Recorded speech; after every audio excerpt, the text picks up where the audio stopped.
Friends, இந்த question பாருங்கள். இது ரொம்ப ஈஸியான கொஷின். இதை பார்த்துட்டு நீங்கள் கொஞ்சம் கூட பயப்பட வேண்டாம். ஒரு 3 ஸ்டெப்பில் சால்வ் பண்ணிவிட்டோம் பாருங்கள். பாருங்கள், இந்த 795 தொகையானது ஏபிசி ஆகிய மூவருக்கும் பிரித்து கொடுக்கப்படுகிறது. சரிங்களா? மூவரின் பங்கிலிருந்தும் ரூபாய் 25 கழிக்கப்படுகிறது. மீதமுள்ள இங்கே தான் நீங்கள் நோட் பண்ணணும். ஏன்னா 795 மூவர் கொடுக்குறாங்க, 25 ரூபா கழிச்சிடுறாங்க. பிரித்து கொடுக்கறதுக்கு முன்னாடி மூவரின் தொகையிலிருந்தும் 25 ரூபா கழிச்சிடறாங்க.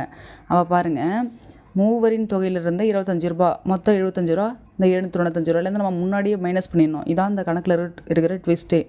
சரிங்களா? அதுக்கப்புறம் பார்த்திங்கன்னா, மீதமுள்ள தொகையின் விகிதம் இந்த 1:3:2 ஆகும் எனில் சியின் பங்கு தான் கேட்டிருக்காங்க. சரிங்களா? இந்த ஈஸ்ட்டு அந்த 1:3 அந்த அப்படி வந்தாலே பார்த்திங்கன்னா அது ரேஷியோ அண்ட் ப்ரொபோர்ஷன் தான். இதில் பாருங்கள், அந்த அப்படியே ஆட் பண்ணிக்க வேண்டியது தான். சரிங்களா? அப்போ பாருங்கள், இது 1 3 2 மொத்தம் கூட்டினீங்கன்னா 6x. இந்த 6x தான் என்னன்னு பார்த்தீங்கன்னா அந்த 720 ரூபா. அந்த கழிச்சிட்டு 75 ரூபாய் கழிச்சிட்டு வருது பார்த்தீங்களா, அது.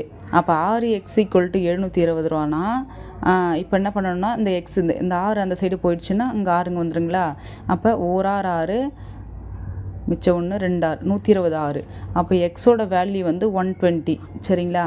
இப்போ இதை வந்து இது கூட சப்ஸ்டியூட் பண்ணுங்கள். அப்போ 1xனா எக்ஸ் கூட 120 ஈஸ்ட்டு இது பாருங்கள் 3x 360, அது பாருங்கள் 2x 240. இப்போ இப்படியே நம்ம ஆன்சர் போட்டுறக்கூடாது. இப்படியும் ஆன்சர் கொடுத்துருப்பாங்க. இது வந்து ஏவோட வேல்யூ, இது பியோட வேல்யூ, இது சி. இப்போ சியோட வேல்யூ தான் கேட்டிருக்காங்க. அவங்க என்ன கேட்டிருக்காங்க அப்படின்னாக்கா, சியோட பங்கு என்னன்னு கேட்டிருக்காங்க. சியோட பங்கு 240 கிடையாது, 240 + 25. அப்போ 265. ஏன் அப்படின்னா நம்ம ஓப்பனிங்லேருந்து 25 ரூபா கழிச்சிருப்போம். சியோட பங்கு என்னவோ 265 ரூபா தான். அதில் ஏன் 25 ரூபா முன்னாடியே கழிச்சிட்டாங்க. சரிங்களா? அதனால் நம்ம ஆட் பண்ணுறோம்.